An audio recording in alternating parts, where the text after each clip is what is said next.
Students, my name is Prachi Kanchan और आपका मेरे चैनल पे बहुत बहुत स्वागत है। अगर आप मेरे चैनल पे न्यू हैं तो प्लीज मेरे चैनल को सब्सक्राइब करिए, लाइक करिए, शेयर करिए और कमेंट करके जरूर बताइए कि आपको मेरे वीडियोस कैसे लगते हैं। आज जो टॉपिक हम कवर करने जा रहे हैं वो है क्लास 9 की इकोनॉमिक्स की बुक का chapter the story of village Palampur. Basically एक ऐसे विलेज की कहानी इसमें बताई गई है जो हाइपोथेटिकल विलेज है, जो असली में नहीं है, और उसका नाम क्या है? पालमपुर। चलिए शुरू करते हैं आज का chapter. The purpose of the story is to introduce some basic concepts relating to production. ये स्टोरी हमें क्यों समझाई जा रही है, क्यों पढ़ाई जा रही है? जिससे इसका पर्पस है हमें इंट्रोड्यूस करना कुछ बेसिक कंसेप्ट से। वो कंसेप्ट किससे रिलेटेड है? प्रोडक्शन से। And this we do through a story of a hypothetical village called Palampur. इसमें ये काम किसके द्वारा किया जा रहा है? एक स्टोरी के माध्यम से किया जा रहा है, जो कि एक विलेज की स्टोरी है जिसका नाम है पालमपुर, जो कि एक हाइपोथेटिकल विलेज है, एक इमेजिनरी विलेज है। ठीक है। Farming is the main activity in Palampur. अब बात आती है कि पालमपुर की मेन एक्टिविटी क्या है। यहाँ के लोग सबसे ज्यादा क्या करते हैं जिससे वो पैसा कमाते हैं? तो वो क्या है? फार्मिंग। फार्मिंग यहाँ की मेन एक्टिविटी है। Where as several other activities, यहाँ पे फार्मिंग सबसे मेन है, पर उसके अलावा भी एक्टिविटीज हैं such as small scale manufacturing, dairy, transport etcetera are carried out on a limited scale. यहाँ पे फार्मिंग के अलावा जो दूसरी एक्टिविटीज जो कैरी आउट होती हैं वो है स्मॉल स्केल मैन्युफैक्चरिंग। छोटे छोटे कारखाने लगा दिए गए हैं। डेयरी का काम होता है, जैसे दूध, दही, मक्खन, पनीर जैसी चीज़ें। ट्रांसपोर्ट का काम होता है, पर ये सब किस स्केल में होता है? बहुत लिमिटेड स्केल में, मतलब ज़्यादा नहीं होता है, पर होता है। फार्मिंग के अलावा भी यहाँ के लोग कुछ काम करते हैं, वो ये सब चीज़ें हैं। ठीक है। These production activities need various type of resources, पर इन एक्टिविटीज़ में जो है बहुत तरीके के रिसोर्सेज की ज़रूरत पड़ती है, क्योंकि हम कोई भी काम, कोई प्रोडक्शन की एक्टिविटी करते हैं तो हमें फैक्टर ऑफ प्रोडक्शन की ज़रूरत पड़ती है, जिनकी हेल्प से ही हम अपने प्रोडक्शन को कर पाते हैं। ठीक है। तो यहाँ पे क्या वो दिए गए हैं? फर्स्ट आता है हमारा नेचुरल रिसोर्सेज, जो हमें नेचुरली नेचर की तरफ से गिफ्टेड होता है। फिर आता है हमारा मैन मेड आइटम्स, जो हम लोग खुद मैन मेड बनाते हैं।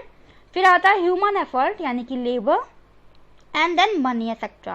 तो ये सारे क्या है? हमारे प्रोडक्शन के लिए रिसोर्सेज है जो हमें यहाँ पे बताए गए हैं। These production activities need various type of resources, that is natural resources, man made item, human effort and money. Okay. As we read through the story of Palampur, we will learn how various resources combine to produce the desired goods and services in the village. जैसे जैसे हम कहानी पढ़ेंगे हमको ये समझ में आ जाएगा कि कैसे इन सारे रिसोर्सेज को कंबाइन करके हमें जो चाहिए हो उसका प्रोडक्शन किया जाता है इस विलेज में। चलिए देखते हैं कैसे किया जाता है इन सबका प्रोडक्शन, इन सबके हेल्प से। इंट्रोडक्शन में दिया जा रहा है कि पालमपुर जो है वो एक बहुत ही वेल कनेक्टेड जो है वो एक विलेज है with neighbouring villages and town. ये एक ऐसा विलेज है पालमपुर जो दूसरे नेबरिंग विलेजेस से, जो आस पड़ोस के गांव हैं, टाउन्स हैं, उनसे बहुत अच्छी तरह से वेल कनेक्टेड है। ऐसा विलेज नहीं है जो कि सुनसान में पड़ा हुआ है, जिसकी कोई भी कनेक्शन दूसरे विलेजेस से, टाउन से नहीं है, बल्कि ये बहुत वेल कनेक्टेड है। Raiganj a big village. अब यहाँ पे एक विलेज का नाम दिया जा रहा है जिसका नाम है क्या है? रायगंज। एक बड़ा विलेज है। इस 3 किलोमीटर फ्रॉम पालमपुर। अब ये पालमपुर से कितने किलोमीटर दूर है? सिर्फ 3 किलोमीटर की दूरी पे है। And all weather road connect to the village to Raiganj. और ऑल वेदर रोड, अब ऑल वेदर रोड क्या होती है? ऑल वेदर रोड वो होती है जो हर वेदर में ओपन होती है, जिसका इस्तेमाल हर वेदर में किया जा सकता है। ऐसा नहीं है कि वो कच्ची रोड है, रेनी सीजन आएगा तो वो सब बर्बाद हो जाएगी, या फिर किसी भी तरह की ऐसी प्रॉब्लम आएगी रेन की, वेदर की वजह से, जिसकी वजह से उस रोड का इस्तेमाल नहीं किया जा सकेगा। तो ये ऑल वेदर रोड है। And all weather road connect the village to Raiganj. Raiganj से पालमपुर को जोड़ती है। And further on to nearest small town of Shahpur. अब यहाँ पे एक स्मॉल टाउन की बात की गई है जिसका नाम है शाहपुर, उससे भी जोड़ती है। ठीक है। Many kinds of transport are visible on this road. यहाँ पे बहुत तरीके के ट्रांसपोर्ट को भी देखा जा सकता है, starting from bullock car. Bullock car यहाँ पे यूज़ होते हैं, टांगा यूज़ होती हैं, बोगी यूज़ होती हैं, जिसमें आगे बफेलो जो बंधी होती है उसे खींच के चलाते हैं, जिसमें क्या होता है? Loaded with jaggery. जैगरी मतलब गुड़। ठीक है। जो हम लोग शुगर के सब्स्टिट्यूट में खाते हैं। ठीक है। हेल्दी होता है जो गुड़, वो भी यहाँ पे उससे लदे हुए होते हैं। उसमें ये सब ट्रांसपोर्ट में ये सब लाद के ले जाया जा रहा होता है। Other commodities to motor vehicles like, यहाँ पे और भी तरीके की जो है वो हम ट्रांसपोर्ट को देख सकते हैं, जैसे कि मोटर व्हीकल हो गई, मोटरसाइकिल्स हो गई। मोटर व्हीकल्स में क्या क्या आ गया? मोटरसाइकिल हो गई, जीप हो गई, ट्रैक्टर हो गई, ट्रक हो गया, तो ये सब चीज़ें जो है हम आराम से जो ऑल वेदर रोड है उसमें आते जाते हम देख सकते हैं। अब बात आती है इसकी पॉपुलेशन के बारे में कि यहाँ पे कितना पॉपुलेशन डिवीज़न कैसा किया गया है इस विलेज में। This village has about 450 families belonging to several different caste. सबसे बड़ी बात है कि इस विलेज में डिफरेंट कास्ट के लोग रहते हैं और कम से कम कितनी फैमिलीज रहती हैं इस विलेज में, 450 फैमिलीज रहती हैं, ठीक है, जिसमें सब अलग अलग कास्ट से, ज़्यादातर सब अलग अलग कास्ट से हैं। The 80 upper caste family own the majority of land in the village. इसमें भी क्या हुआ है कि जो अपर कास्ट की फैमिलीज हैं, जो 80 अपर कास्ट फैमिलीज हैं, उनके पास मेजॉरिटी ऑफ लैंड है, यानी कि वो लैंड ओनर्स हैं। 80 upper caste family own the majority of land in the village, ठीक है। जो 80 अपर कास्ट फैमिली है वो हैं जो लैंड ओनर्स हैं इस विलेज के, जिनके पास ज़मीन है, ठीक है। Their houses some of them quite large. उनके घरों की बात हो रही है, जब लैंड ओनर्स हैं तो सिंपल सी बात है, पैसे वाले लोग हैं, तो उनके हाउसेस भी ऐसे ही होंगे। Some of them quite large, कुछ के घर तो बहुत ही बड़े हैं। Are made of brick with cement plastering, brick से बने हैं भाई, सीमेंट से प्लास्टर्ड हुए हैं, बहुत अच्छी तरीके से बने हुए हैं। अब ये बात हो गई अपर कास्ट फैमिलीज की, जो लैंड ओनर्स हैं जिसमें से ज़्यादातर लोग, ठीक है। अब बारी आती है द एससीज की, दलित लोगों की। कंप्राइजेज 1/3 ऑफ द पॉपुलेशन, जो कि 1/3 हैं 450 फैमिलीज में, ठीक है। And live in one corner of the village, और विलेज के एक कॉर्नर में रहते हैं। And in much smaller houses. Simple सी बात है, जब ये लैंड ओनर्स नहीं है, ये 1/3 पॉपुलेशन है और एक कोने में एक तरह से विलेज के रहते हैं, तो ये ज़्यादा पैसे वाले लोग नहीं हैं। इनके पास जो इनके घर हैं वो ज़्यादा बड़े नहीं हैं, ठीक है, स्मॉल घरों में रहते हैं, जिसमें से कुछ घर तो ऐसे हैं जो मिट्टी से, स्ट्रॉ से, मतलब मड, मतलब बहुत ही पोअरली मेड हैं। ऐसे नहीं कह सकते कि बहुत मजबूत है, जैसे कि जो अपर कास्ट फैमिलीज के हाउस थे जो ब्रिक से, सीमेंट से, सबसे अच्छे से बने हुए थे, तो इनके घर जो है वो उसके मुकाबले बहुत ही कमज़ोर, बहुत ही छोटे हैं, ठीक है। Most of the houses have electric connection. ज़्यादातर जो फैमिलीज हैं, ज़्यादातर घर हैं, उसमें इलेक्ट्रिक कनेक्शन है। मतलब ये विलेज जो है वो नॉर्मली जो विलेज का कंसेप्ट हमारे कहाँ होता है कि बत्ती नहीं आ रही होगी, सड़क टूटी हुई होगी, लोग गरीबी में जी रहे होंगे, तो उन सारे कंसेप्शंस के अलग है, ठीक है। इसमें एक ऐसा विलेज है जहाँ पे इलेक्ट्रिक कनेक्शन हर घर में दिया हुआ है। Electricity powers all the tube wells in the fields, और जो इलेक्ट्रिसिटी है उसके यूज़ करके जो फील्ड में ट्यूबवेल्स हैं उनको पावर मिलती है, यानी कि यहाँ पे फील्ड्स में ट्यूबवेल भी लगे हुए हैं, मतलब इतना अच्छा तरह का यहाँ पे फार्मिंग का कल्चर है। And is used in various type of small businesses, और इलेक्ट्रिसिटी दूसरे टाइप के जो बिजनेसेस यहाँ पे होते हैं उसमें भी इलेक्ट्रिसिटी का जो है इस्तेमाल किया जाता है। इसमें सबसे बड़ी बात है इस विलेज में इलेक्ट्रिसिटी है, ठीक है, इलेक्ट्रिसिटी है, सॉरी।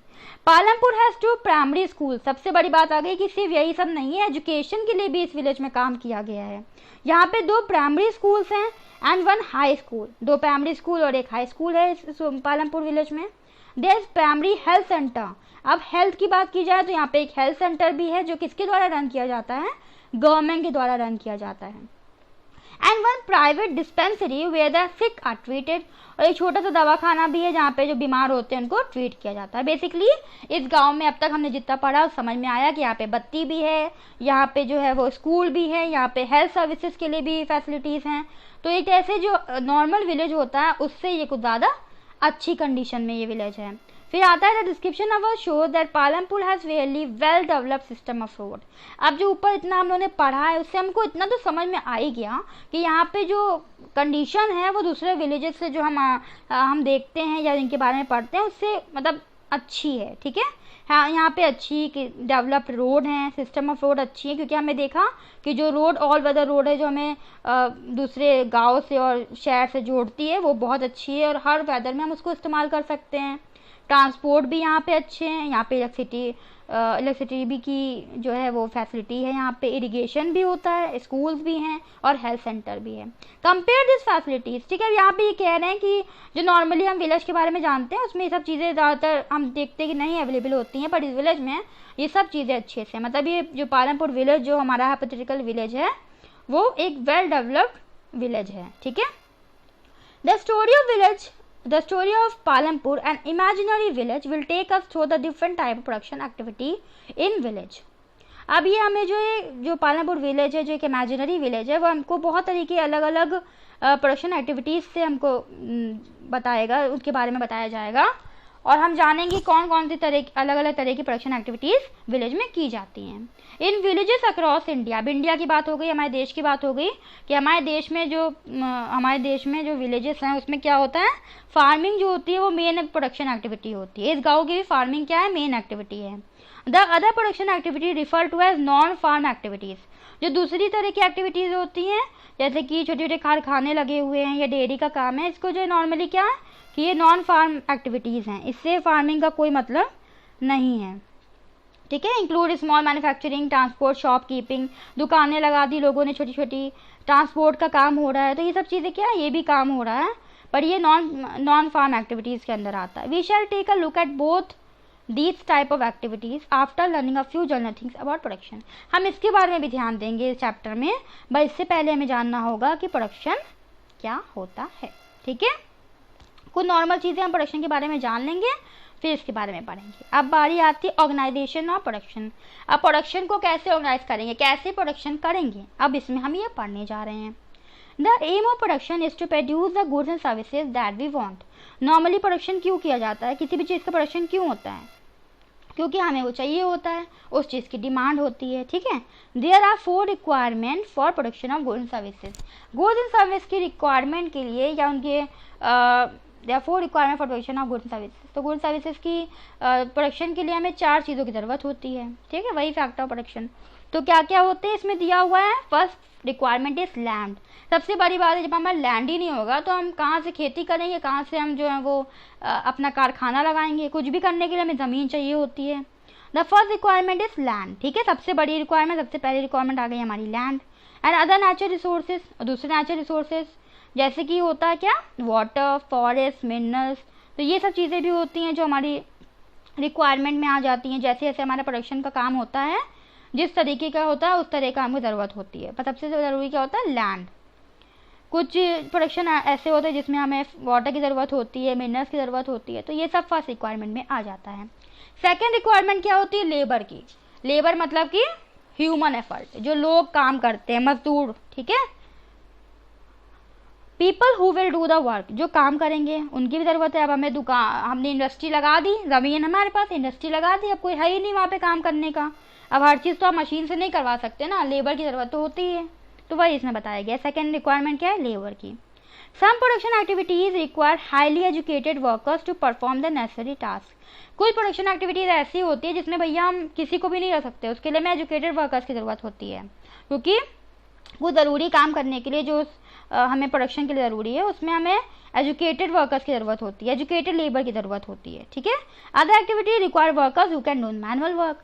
और दूसरी तरह की एक्टिविटीज़ ऐसी भी होती हैं जिसमें हमें सिर्फ मैनुअल वर्क की ज़रूरत होती है, मजदूर टाइप, जो हमारा काम कर सकें अच्छे से। ठीक है, each worker is providing the labour necessary for production. Each worker जो होता है वो क्या करता है, लेबर जो है वो जितना भी ज़रूरत होता है प्रोडक्शन के लिए वो अवेलेबल कराता है। ये बहुत ज़रूरी होता है।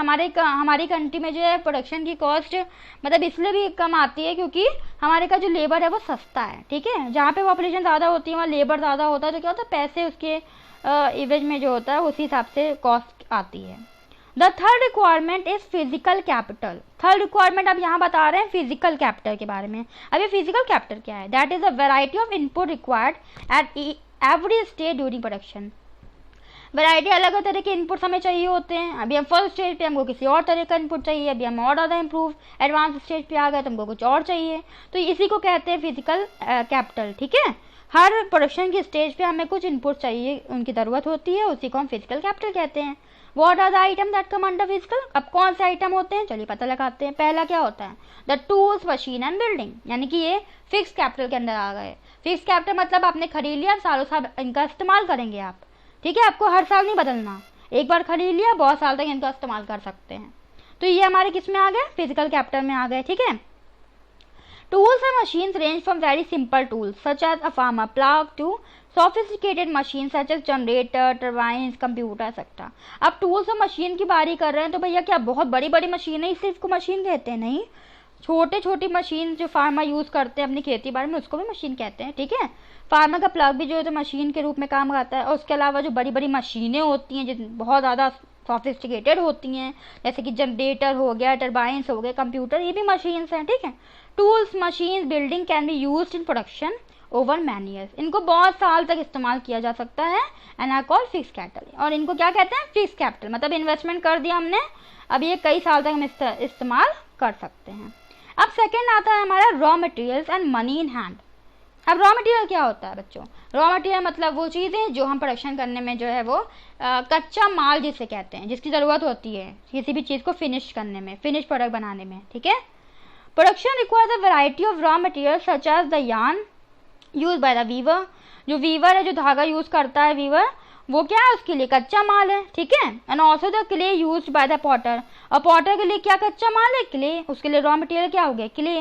तो ये सब कच्चा माल इस्तेमाल करके तो फिनिश प्रोडक्ट बनाएंगे। तो ये सब इसमें बताया गया है कि production require the variety of raw material, जो जैसे कि वीवर के लिए यार्न होगी और पॉटर के लिए क्ले हो गया। Also some money is always required during production to make payments. अब हमने सब कुछ कर लिया, हमने रॉ मटेरियल भी हो गया हमारा, हमने मशीन भी खरीद ली है, भैया शुरू कर देते हैं। नहीं, हमको पैसे की ज़रूरत पड़ती है। हमेशा हर प्रोडक्शन के काम में टाइम टू टाइम हमें पैसे की ज़रूरत पड़ती है। ठीक है। हमारे पास कुछ पैसा हाथ में होना चाहिए। Some money is always required during production to make payments, payment करने के लिए, and buy other necessary item, दूसरे आइटम्स खरीदने के लिए। जो भी हमें ज़रूरत पड़े हमें से खरीदना है, तो हमको कोई फ्री में तो देगा नहीं, पैसा लेगा उसके लिए, तो हमारे पास मनी भी होना चाहिए। ठीक है। Raw material money in hand are called working capital. तो इसे क्या कहते हैं? हम वर्किंग कैपिटल कहते हैं। इसका इस्तेमाल हम करते हैं जब हम काम कर रहे होते हैं, प्रोडक्शन कर रहे होते हैं, तो उसकी ज़रूरत हमें पड़ती है। Unlike tools, machine and building, these are used up in production. ठीक है। इसे हम प्रोडक्शन में यूज़ करते हैं। There is fourth requirement too. अब चौथी रिक्वायरमेंट भी ये बता रहे हैं, वो क्या है? You will need knowledge and enterprise to be able to put together land, labour and physical capital and produce an output either to use yourself or to sell in the market. अभी इन्होंने बहुत बढ़िया बात कह दी कि चलिए हमारे पास सब कुछ है, हमारे पास नॉलेज ही नहीं है, हमारे पास बिजनेस ही नहीं है, तो हम क्या करेंगे? इन सबको कैसे इस्तेमाल करेंगे जब हमको पता ही नहीं है कि कैसे इस्तेमाल करना है? तो इन्होंने कह दिया कि फोर्थ कैपिटल क्या होती है? नॉलेज और इंटरप्राइज होता है, जो जिसकी वजह से हम जानते हैं कि इन सबको कैसे सही से इस्तेमाल करना है, और जो भी हमको प्रोड्यूस करना है उसको प्रोड्यूस करना है। ठीक है। ये सारी कैपिटल को यूज़ करना कौन बताएगा? नॉलेज बताएगा, हमारे पास कितनी नॉलेज है इन सबको यूज़ करने की, और इंटरप्राइज बताएगा। ठीक है। तो fourth requirement too, you will need knowledge and enterprise to be able to put together land, labour and physical capital and produce an output either to use yourself. या तो जो आउटपुट बनाया, जो प्रोडक्शन किया है हमने, या तो हम खुद यूज़ करेंगे या तो मार्केट में जाके बेच देंगे। these days called human capital, I think so, yes, human capital। ठीक है। इसे हम क्या कहते हैं आजकल? Human capital. Human capital basically क्या होती है? जो हम लेबर यूज़ करते हैं सबको क्या कहते हैं? ह्यूमन कैपिटल कहते हैं। ये बहुत बड़ी कैपिटल है, बहुत इंपॉर्टेंट आज के दिन में होती है, इसका बहुत इंपॉर्टेंस है। ये अलग अलग तरीके से यूज़ की जाती है, पर इसके बारे में नेक्स्ट चैप्टर में पढ़ाया जाएगा। ठीक है। In the picture identify the land, labour and fix capital user. देखिए इसमें क्या हो रहा है? इसमें लैंड के ऊपर जो वर्कर्स हैं वो काम कर रहे हैं, उनके पास मशीनरी है। तो ये क्या है? सबसे बढ़िया चीज़ है। इसमें हम सारे जो मेनली हमारे पास जो फैक्टर प्रोडक्शन है उसको दिखाया जा रहा है, और इसमें बताया जा रहा है कि देखिए यहाँ पे लैंड भी है, यहाँ पे वर्कर्स भी काम कर रहे हैं, है ना। और तो यहाँ पे in the picture identify the land, labour and fix capital user. ठीक है। मशीनरी भी देखिए यहाँ पे है, लैंड भी है यहाँ पे। तो ये सब चीज़, ये एक एग्जाम्पल है जिसको शो कर रहा है, जो हमारी फिक्स कैपिटल है उसको शो कर रहा है, दिखा रहे हैं कि ऐसा इसके बारे में। Every production is organise by combining land, labour, physical capital and human capital. Every production is organise. हर प्रोडक्शन कैसे किया जाता है? जब हम land, labour, physical capital, human capital को मिला के इस्तेमाल करते हैं, उन सब की मदद से प्रोडक्शन होता है। ठीक है। Which are known as factor production. ठीक है। इन सबको क्या कहते हैं हम? टोटल पहले से आपको पता चल गया होगा, फैक्टर्स ऑफ प्रोडक्शन। ठीक है। इनके बिना हम अपना प्रोडक्शन नहीं कर सकते, किसी भी तरह का प्रोडक्शन नहीं कर सकते जब तक उसमें लैंड नहीं होगी। ठीक है। लैंड, लेबर, मशीन सब नहीं होगा, तो मनी नहीं होगा, तो हम भैया कैसे प्रोडक्शन कर डालेंगे? As we read through the story of Palampur, we will learn more about the first 3 factor of production. अब इसमें क्या दिया गया है कि जब आप ये पढ़ेंगे तो आपको फर्स्ट 3 फैक्टर्स के बारे में अच्छे से समझाया जाएगा, पता चल जाएगा। For convenience we will refer to physical capital as a capital in this. अब इसमें एक भी चीज़ और बताई गई है कि कन्वीनियंस के लिए हम लोग को फिजिकल कैपिटल जो है उसको हम क्या यूज़ कर रहे हैं इसमें? कैपिटल। अब हमारे दिमाग में फिक्स कैपिटल, वर्किंग कैपिटल, ये सब कंफ्यूजन ना हो तो हम क्या कह रहे हैं? फिजिकल कैपिटल को सिर्फ कैपिटल कह रहे हैं इसमें। फिर अब बारी आ जाती है भैया हमारे, अभी ने बताया ना कि ये जो फर्स्ट 3 हमारे फैक्टर्स हैं उनको ही बोले जाएगा। फर्स्ट 3 जो हमारे फैक्टर्स ऑफ प्रोडक्शन है उनके बारे में डिस्कस करेंगे। तो ये शुरू हो गए। पहला हमारा क्या था, लैंड। लैंड भैया फिक्स्ड होती है, लैंड तो अपनी जगह से मूव आउट नहीं कर सकती, लैंड जहाँ पे है वहीं पे रहेगी, तो वही है, land is fixed. Farming is the main production activity in Palampur. हम सबको पहले से पता चल गया है कि पालमपुर में फार्मिंग ही होती है जो मेन है, इसकी मेन एक्टिविटी क्या है यहाँ पे लोगों की, फार्मिंग है। एग्रीकल्चर से रिलेटेड काम करते हैं, चाहे कुछ भी करते हो। 75% of the people who are working are dependent on farming for their livelihood. और जो लोग हैं यहाँ पे वो 75% पीपल जो है वो डिपेंडेंट किस पे, अपनी ज़िंदगी जीने के लिए, अपनी जीवन के लिए किस पे, फार्मिंग पे है। दे कुड बी फार्मर्स और फार्म लेबर। अब देखिए सबसे बड़ी बात, या तो वो फार्मर्स हो सकते हैं, किसान हो सकते हैं, या फार्म लेबरर्स होते हैं। फार्म लेबरर्स क्या होते हैं, देखिए जो लोग इन फार्म्स में लेबर के रूप में काम करते हैं वो फार्म लेबरर्स होते हैं। और इन लोग की खुद की ज़मीन नहीं होती, ये लोग बेचारे वेज पे काम करते हैं, बहुत ही गरीबी की ज़िंदगी जीते हैं, और इन लोग के टैलेंटेड होते हैं अपने काम में, फार्मिंग में, और ये लोग जाके फार्मर्स के जो ओनर्स होते हैं, फार्म ओनर्स होते हैं, उनके कहाँ जाके काम करते हैं, अपना लेबर देते हैं। दे कुड बी फार्मर्स, ये फार्मर्स हैं, डायरेक्टली लिंक्ड हो गया, या फार्म लेबरर्स हैं, तब भी फार्मिंग पे डिपेंडेंट है ना। The well being of this people is closely related to production of the farms. Farms पे जो भी प्रोडक्शन होता है, इनकी जीवन जो है उसी से क्लोज रिलेटेड है, उसी से इनका लेना देना है। But remember that there is a basic constant in raising farm production. पर अब भाई प्रोडक्शन क्या एग्रीकल्चर बहुत आसान है, एग्रीकल्चर आसान तो है नहीं, इसमें बहुत तरह की दिक्कतें आती हैं। तो वही इसमें बताया गया है कि land and area under cultivation is practically fix. जो लैंड एरिया है जिसको हम कल्टिवेट कर सकते हैं मेनली वो फिक्स होता है, ठीक है। सिंस 1960, अभी बता रहे हैं कि 1960 में पालमपुर में there has been no expansion in land area. Land area में 1960 से किसी भी तरह का एक्सपेंशन नहीं हुआ, बढ़ोतरी नहीं हुई है, ठीक है। एरिया अंडर कल्टीवेशन, ठीक है, कल्टीवेशन का एरिया जो है वो फिक्स रहा है, उसमें कोई भी बढ़ोतरी नहीं हुई। By then some of the waste land, और वेस्ट लैंड क्या होता है, वेस्ट लैंड मतलब यूजलेस लैंड, जिनका कोई इस्तेमाल नहीं किया जा रहा है। In the village had been converted to cultivated land, ठीक है। तो कल्टिवेबल लैंड में कन्वर्ट किया गया है किनको, वेस्ट लैंड को, यानी कि जो खाली पड़े हुए थे, जिनका कोई काम नहीं था, उनको भी इस्तेमाल करके अब हमने इस लायक बना दिया कि उसमें भी खेती कर सकते हैं, कल्टीवेशन कर सकते हैं। There exist no further scope to increase farm production. अब भाई हमें जो करना था हमें सब कुछ कर डाला, वेस्ट लैंड को भी अच्छा लैंड बना डाला जिसपे हम एग्रीकल्चर कर सकें, अब कोई स्कोप नहीं बची, अब भैया कुछ नहीं हो सकता। To increase farm production by bringing new land under cultivation, कहाँ से लैंड लाएंगे, लैंड फिक्स है और हमने यूज भी कर डाली, तो अब हम किसी भी तरह से इसको नहीं कर सकते, ठीक है। अब इसमें दिया हुआ है standard unit of measuring land is hectare. जो लैंड को मेजर करने की जो स्टैंडर्ड यूनिट होती है वो क्या होती है बच्चों, हेक्टेयर होती है, ठीक है। इसे हम बीघा, गुंटा इस तरह से भी कहते हैं। इसी के हिसाब से गांव में ज़मीनें जो होती हैं वो उसको मेजर किया जाता है, ठीक है। वन साइड जो होती है वो 100 मीटर के हिसाब से होती है, इक्वल होती है। तो ये इसमें दिया हुआ है कि अपने हर विलेज में जो होता है, लोग कहते हैं ना हमारे पास 1 बीघा ज़मीन है, हमारे पास 2 बीघा ज़मीन है, तो इसी से कनेक्टेड है कि वो बीघे में कन्वर्ट करते हैं। हेक्टेयर जो होते हैं स्टैंडर्ड यूनिट होती है मेजर करने की लैंड को, ठीक है। आई होप आपको समझ में आया होगा अब तक जितना भी मैंने पढ़ाया है। प्लीज़ कमेंट सेक्शन में ज़रूर बताइएगा कि आपको समझ में आ रहा है कि नहीं, मुझे बहुत मोटिवेट करता है। अब आता है second point, is there a way one can grow more from the same land.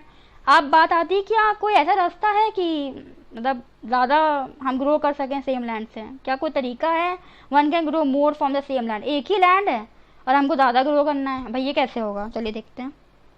In the kind of crops grown and facilities available, जिस तरह की क्रॉप्स यहाँ उगाई जाती हैं, जो फैसिलिटीज है, भैया फैसिलिटीज़ तो बहुत अच्छी हैं यहाँ पे, इरिगेशन है, हमारे पास इलेक्ट्रिसिटी है, तो मतलब फैसिलिटीज़ तो बढ़िया है यहाँ पे। पालमपुर वो resemble a village of the western part of the state of Uttar Pradesh. अब यहाँ पे कंपैरिजन कर दी गई कि बिल्कुल पालमपुर जो है वो उत्तर प्रदेश के वेस्टर्न पार्ट से जो है रिसेंबल करता है। All land is cultivated in Palampur, हर तरह की लैंड को यहाँ कल्टिवेट किया जाता है। No land is left idle, idle मतलब खाली, फालतू, बेकार, मतलब जो किसी काम की नहीं, ऐसी कोई लैंड यहाँ पे नहीं मिलेगी जो आइडल हो, हर लैंड को इस्तेमाल किया गया है यहाँ पे, तो पहले हमको पता चल गया है। डूरिंग द रेनी सीजन, जब रेनी सीजन होता है, खारिफ का होता है, तो फार्मर्स क्या करते हैं यहाँ पे, ज्वार और बाजरे की खेती करते हैं। यहाँ पे दिमाग लगा के क्या करते हैं, सीजन वाइज खेती करते हैं, जिससे प्रोडक्शन क्या हो सके, ज़्यादा हो सके, और मतलब लैंड पे जो है वो सेम लैंड पे हम लोग ज़्यादा उगा सके, सिंपल सी बात है। जब रेनी सीजन होता है, खारिफ का मौसम होता है, तो फार्मर्स यहाँ पे ज्वार और बाजरा उगाते हैं। These plants are use as cattle feed, ये कैटल फीड के रूप में काम आता है, कैटल को खिलाने के लिए। It is followed by cultivation of potato. ठीक है, खारिफ हो गया। अब क्या, अब हम पोटैटो उगाएंगे। कब से उगाएंगे? अक्टूबर और दिसंबर के बीच में उगाएंगे। समझ में आया? इन द विंटर सीजन, अब विंटर सीजन आ गया, ठंड का मौसम आ गया, रबी क्रॉप्स का मौसम आ गया, सॉरी रबी क्रॉप्स का मौसम आ गया। Fields are sown with wheat, wheat लगा दी गई, वीट के जो है वो उसको मतलब उसका प्रोडक्शन शुरू, मतलब उसको लगा दिया गया एग्रीकल्चर में कल्टीवेट करने के लिए। फ्रॉम द वीट प्रोड्यूस, जो वीट प्रोड्यूस की गई, farmers keep enough wheat for the families consumption. अब वो अपनी फैमिलीज के लिए रख लेते हैं, जो उनकी फैमिली भी तो खाएंगी, भूखे तो ना रहेंगी, अपनी फैमिली के कंजम्पशन के लिए रख लेते हैं। And sell the surplus. अब ये सरप्लस क्या चीज़ होती है? Surplus means extra. ठीक है, अपनी फैमिली के रखने के बाद जो एक्स्ट्रा बच गया उससे हम क्या कहते हैं? Surplus. Surplus in simple means extra. ठीक है, कोई भी चीज़ एक्स्ट्रा होती है हम कहते हैं सरप्लस में। वीट और at the market at Raiganj. अब रायगंज की बात पहले स्टार्टिंग में हुई थी कि ये गाँव है जो कि ऑल वेदर रोड से हमारे पालमपुर से जुड़ा हुआ है, तो ये वहीं जाके बेच देते हैं जितना भी एक्स्ट्रा वीट होता है। A part of this land area is also devoted to sugarcane. Sugarcane से भी जो है यहाँ पे हार्वेस्टेड होती है। ठीक है, हार्वेस्टिंग होती है। तो a part of the land area is also devoted to sugar. ये लैंड एरिया है जो सिर्फ शुगर केन की खेती के लिए है, क्योंकि शुगर केन के लिए जो हर मौसम में तो कर नहीं सकते उसको चेंज, वो तो पूरे साल के लिए हार्वेस्ट होता है। तो शुगर केन के लिए भी इनके पास जगह है। Sugarcane is in its raw form में, और as jaggery is sold to trader in Shahpur. या तो शुगर केन को ऐसे ही उठा के जो मतलब ऐसे ही काट के जो है जब बेचने के लिए ले जाते तो ऐसी शुगर केन को ले जाते थे, शुगर बनती है। ठीक है, या फिर हम उसको गुड़ के रूप में यूज़ करते हैं, गुड़ बना लेते हैं, उसके बाद उसको बेचते हैं। कहाँ बेचते हैं? जो ट्रेडर शाहपुर के, ये क्या था? टाउन था, याद है ना? टाउन था जिससे हमारा पालमपुर जुड़ा हुआ है। तो या तो वो रॉ फॉर्म में शुगर केन को बेचते हैं या फिर जागरी के रूप में बेचते हैं। कौन किनको बेचते हैं? जो ट्रेडर शाहपुर के हैं। ठीक है, इतना आई होप आपको समझ में आया हो। The main reason why farmers are able to grow 3 different crops in a year is in Palampur is due to the well developed system of irrigation. यहाँ पे इरिगेशन का सिस्टम बहुत बढ़िया है। ठीक है, इसीलिए ये फार्मर जो है वो एक साल में जो है 3 क्रॉप्स उगा पा रहे हैं। अगर नहीं होता तो कहाँ से उगा पाते? बत्ती नहीं आ रही तो कहाँ से उगा पाते हैं? ठीक है, इरिगेशन फैसिलिटी नहीं होती तो भैया इनके लिए तो बहुत डिफिकल्ट है सब काम करना, पर ये सब है इसीलिए जो आराम से एक साल में 3 क्रॉप उगा रहे हैं, पैसे कमा रहे हैं। Electricity came early to Palampur. अब हमें पता ही चल गया कि पालमपुर में बत्ती बहुत पहले आ गई है, इलेक्ट्रिसिटी बहुत पहले आ गई है। Its major impact was to transform the system of irrigation. इसकी वजह से जो इरिगेशन का सिस्टम है वो बहुत ज़्यादा बदल गया।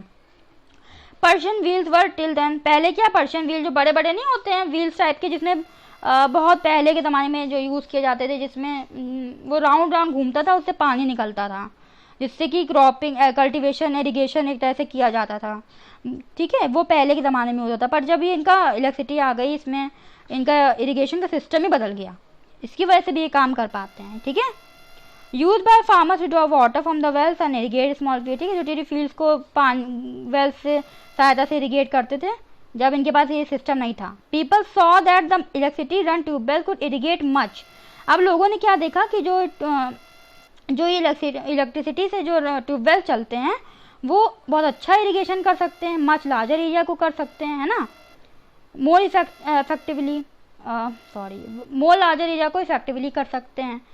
The first few tube wells were install by the government. जो थोड़े जो स्टार्टिंग में ट्यूबवेल थे वो किसने इनिशिएशन किया था? गवर्नमेंट ने, सरकार ने लगाए थे वो ट्यूबवेल्स। इनके तो भैया नई चीज़ थी तो सरकार ने लगाया था, इनिशिएशन किया था। Soon however farmer started setting up private tubewells. जब एक बार इनको पता चल गया भैया ट्यूबवेल बहुत बढ़िया चीज़ है, इससे हमारा इरिगेशन बहुत बढ़िया तरीके से हो रहा है, ज़्यादा लैंड में हो रहा है, तो भाई हम अपने क्यों ना लगाएं, तो इन्होंने प्राइवेट ट्यूबवेल्स लगाने शुरू कर दिए। एज अ रिजल्ट के तौर पे क्या हुआ जब इन्होंने खुद के लगाने शुरू कर दिए? By mid 1970s the entire cultivated area of 200 hectares was irrigated. ठीक है, जितना भी कल्टिवेटेड एरिया इनका था 200 हेक्टेयर्स का, उस सब इरिगेट हो गया। पहले नहीं हो पाता था उतना अच्छे से, क्योंकि हमारे पास क्या था, पुराने तरीके थे, उसमें डिफ़िकल्टीज होती थी, कम एरिया होता था इरिगेट। अब भाई जब इन्होंने ट्यूबवेल लगा दिए तो इनके तो बहुत अच्छी तरीके से कल्टीवेशन शुरू हो गया, इरिगेशन प्रोसेस शुरू हो गई, उससे भी इनको फ़ायदा हुआ। उसकी वजह से भी ये बहुत सारी 3 तरह के जो क्रॉप है उसको एक ही सेम लैंड पे ग्रो कर पाए। ठीक है, नॉट ऑल, अब इन्होंने बताया है कि इसके बारे में। ठीक है, not all villages in India have such high level of irrigation. हमारे देश में जो विलेजेस हैं इतना हाई लेवल ऑफ इरिगेशन हर विलेज में नहीं है। Apart from the riverine plains coastal region in our country are well irrigated, ठीक है, वेल इरिगेटेड है जो रिवर राइन प्लेन्स हैं, जो कोस्टल रीजन हमारी कंट्री के वो तो वेल इरिगेटेड होते हैं। In the contrast plateau region such as Deccan plateau have low level of irrigation, जो डेक्कन प्लेटू है उसमें लो लेवल ऑफ इरिगेशन होता है। Of the total cultivated area in the country a little less than 40% is triggered irrigated even today, ठीक है, 40% से कम जो है वो आज इरिगेट होता है। मतलब सोच लीजिए कि जितना भी कल्टिवेटेड एरिया है कंट्री का, little less than 40% is irrigated even today, इतना ज़्यादा बिग डिफरेंस है, ठीक है। In the remaining area farming is largely dependent on rainfall, मतलब कि रेनफॉल के सहारे बैठे हुए हैं, उनके पास इरिगेशन की कोई फैसिलिटी नहीं है। सोचिए आज के टाइम में भी ऐसे भी विलेजेस हमारे देश में है जहाँ इरिगेशन की फैसिलिटी नहीं है, उनको सिर्फ किसका इंतजार रहता है, भाई बारिश होगी तो हम अपना इरिगेशन करेंगे, नहीं तो फिर हम अपना इरिगेशन नहीं कर पाएंगे। तो वो सोच नहीं सकते कि भैया हम 3 क्रॉप जो हैं वो उगाएंगे, ठीक है, क्योंकि उनके पास इरिगेशन की फैसिलिटी ही नहीं है। जब इरिगेशन ही नहीं है तो वो कैसे कर सकते हैं था, ठीक है। तो ये भी प्लस पॉइंट हमारे पालमपुर के पास है कि हमारे पास भैया पालमपुर के पास इरिगेशन की फैसिलिटी बहुत अच्छी है, पर ये नॉलेज आपको होनी चाहिए, ठीक है। To grow more than 1 crop on 1 piece of land during the year is known as multiple cropping. अब यहाँ पे इन्होंने एक टर्म दिया है मल्टीपल क्रॉपिंग, ये बहुत ज़्यादा इंपॉर्टेंट टर्म है, बहुत बार पूछा जाता है, तो इसको नॉलेज में रखिएगा कि to grow more than 1 crop on a piece of land, एक लैंड पे एक क्रॉप से ज़्यादा उगाने को, मतलब एक ही क्रॉप नहीं उगा रहे हम, 2-3 क्रॉप उगा रहे हैं, तो इसको क्या कहते हैं, मल्टीपल क्रॉप उगा रहे हैं, तो इसको हम क्या कहते हैं, मल्टीपल क्रॉपिंग कहते हैं, ठीक है। To grow more than 1 crop on a piece of land during the year is known as multiple cropping. It is the most common way of increasing production on a given place of land. ये most common वे है production को increase करने का। Simple सी बात है, अगर एक ही जमीन पे हम 2-3 क्रॉप उगा रहे हैं तो हमारा प्रोडक्शन तो भैया इंक्रीज होएगा ही ना, वही इसमें बताया गया है। और farmers in Palampur grow at least 2 main crop, 2 main crop तो ये उगाते हैं। Many are growing potato as the third crop, 2 crop main हो गई, थर्ड क्या है, कुछ लोग जो हैं वो many are growing potato as a third crop in the past 15 to 20 years. 15 से 20 ईयर्स में जो थर्ड क्रॉप के रूप में पोटैटो को इस्तेमाल कर लिया जाता है, उसको उगा दिया जाता है, मतलब ये 2-3 तो उगाते ही हैं, ठीक है।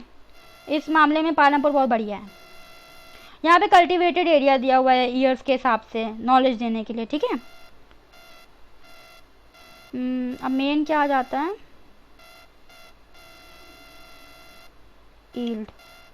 यील्ड के बारे में, ये इंपॉर्टेंट है। You have seen that one way of increasing production from same land is multiple cropping. अभी हमने ऊपर बात की थी मल्टीपल क्रॉपिंग की, जिससे क्या कर रहे हैं हम, प्रोडक्शन को इंक्रीज कर रहे हैं, ठीक है। अब आपको मल्टीपल क्रॉपिंग तो समझ में आ ही गई होगी ना, एक से ज़्यादा क्रॉप एक ही सेम पेस ऑफ लैंड पे उगाने को मल्टीपल क्रॉपिंग कहते हैं। ये बहुत अच्छा होता है, इससे हमारा प्रोडक्शन बढ़ जाता है। The other way is to use modern farming method. अब modern farming method are very important, और क्वेश्चन ज़रूर इससे रिलेटेड आता है, तो इसको तो अच्छे से तैयार करिएगा। मॉडर्न फार्मिंग मैथड्स, अब भैया ये क्या होते हैं, इसका मतलब होता है HYV सीड, यानी कि high yielding variety of seed, ठीक है। ये बहुत वैरायटी के सीड होते हैं जिससे प्रोडक्शन जो होता है हमारा अच्छा होता है। फार्म मशीन, भाई ट्रैक्टर यूज़ कर रहे हो, पहले के मुकाबले जब हम आप जानते हैं ओल्ड ट्रेडिशनल टेक्निक्स क्या होते हैं ना, तो वही उसके मुकाबले हम ये मॉडर्न टेक्निक यूज़ कर रहे हैं।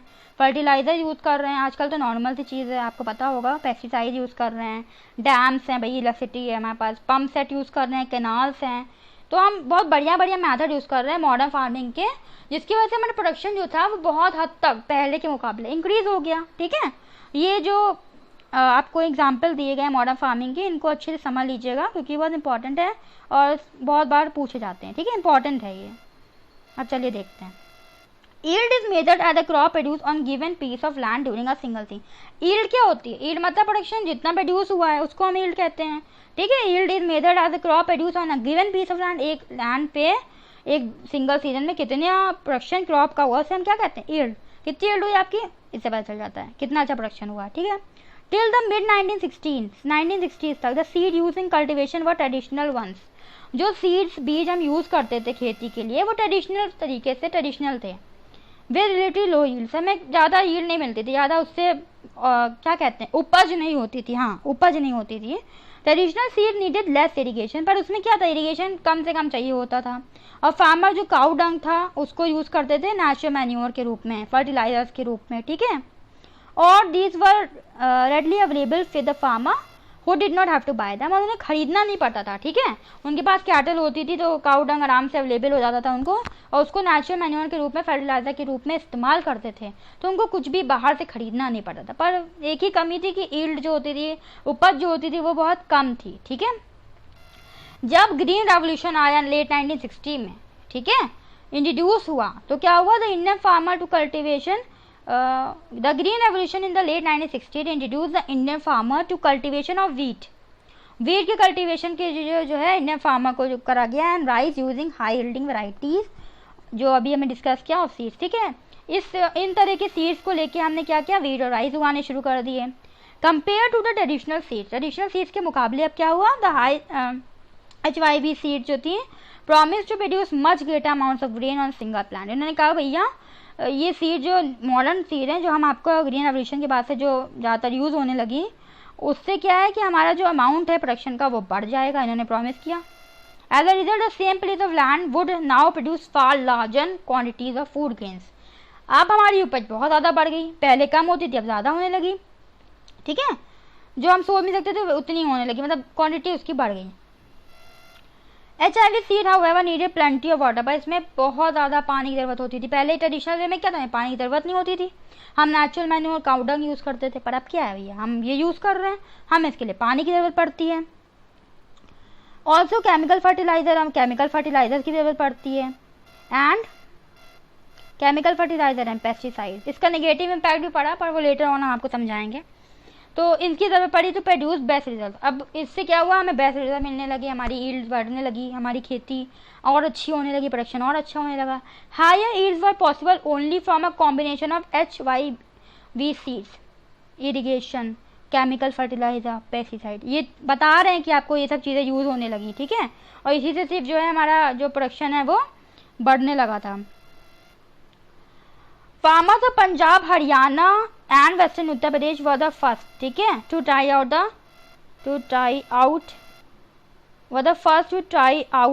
The modern farming method. ये उत्तर प्रदेश, पंजाब, हरियाणा जो हैं, इनको इस्तेमाल करने के लिए पहले, इसीलिए यहाँ पे देखिए खेत जो फार्मर्स होते हैं बहुत अमीर होते हैं, ठीक है, उनके पास खेती बहुत, क्योंकि वो सब यूज़ करते आ रहे हैं, तो उनकी जो पैदावार है वो पहले से बहुत ज़्यादा है। The farmers in this region set up tubewells for irrigation and made use of HYV seed, chemical fertiliser and pesticide and feed. उन्होंने इन सब टेक्निक्स का इस्तेमाल कर डाला अपने फार्मिंग में, ठीक है। Some of them bought farm machinery, कुछ ने तो ट्रैक्टर, थ्रेशर ये भी खरीद लिए, which made ploughing and harvesting faster. पहले की तरह नहीं है कि बहुत टाइम लग रहा है प्लगिंग करने में, हार्वेस्टिंग करने में, अब इन्होंने मशीनरी खरीद ली। They were rewarded with high yields of wheat, ठीक है। तो इससे क्या हुआ कि उनको वीट की उपज जो थी उनकी बढ़ गई। तो मुझे आई होप आपको इतना समझ में आया होगा, क्योंकि टाइम बहुत ज़्यादा हो गया है, तो हम नेक्स्ट वीडियो में इसके आगे कवर करेंगे, ठीक है। अगर आपको इतना कम अच्छा लगा, समझ में आया, तो प्लीज़ मेरे इस वीडियो को मेरे चैनल को सब्सक्राइब करिएगा, लाइक करिएगा, शेयर करिएगा अपने फ्रेंड के साथ, और कमेंट करके ज़रूर लिखिएगा कि आपको कैसा लगा, ठीक है। It motivates me a lot. Thank you so much for watching, do with it again, और मैं इसके सेकेंड पार्ट में इसके आगे का कवर करूँगी, okay. Thank you so much.